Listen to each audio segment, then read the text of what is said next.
I was born in the Philippines. My father was working at 4 different fast food joints just to make ends meet. And I think that's really important to me to know that you don't have to necessarily work yourself to the bone to be able to provide for family. And what does that look like to build an equitable system that's not inherently exploitive?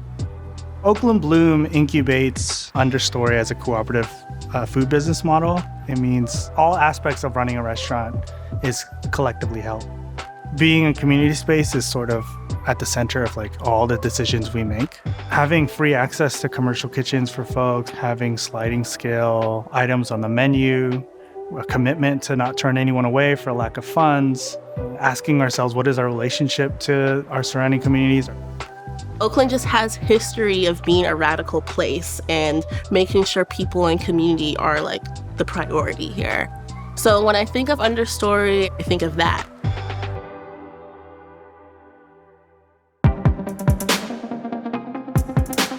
I was seeking commissary kitchen space because I was starting my own food business and I needed commercial kitchen space to work out of. I ended up joining Oakland Bloom's Test Kitchen Incubator program. Open Test Kitchen is a food incubator program that primarily works with immigrant, refugee, and POC chefs who want to jumpstart their food businesses. So it's a year-long program. The first phase is actually going to a weekly class. And then the second half, they do kitchen takeovers here at Understory. And the third phase is actually really putting into plan what their business could be or look like. They actually walked the walk. It was kind of amazing to see that they were striving to shift the food service industry from a traditional exploitative industry to one which was much more holistic and equitable and serving to the marginalized communities.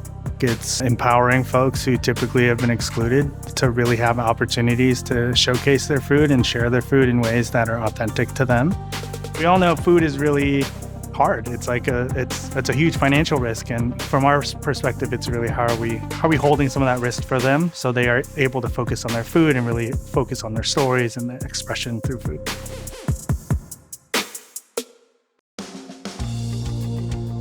I don't think my business would be what it is today if it were not for Understory. Historically, food has been a tool for the process of colonization, so it's very important for people to own the quality of food. It's vital to change.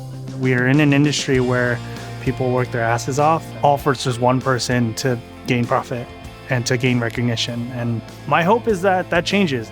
I'm really hoping the James Beard Award can help us expand on our platform and really share the work we're doing and hopefully maybe become a blueprint for folks who want to join us in that mission.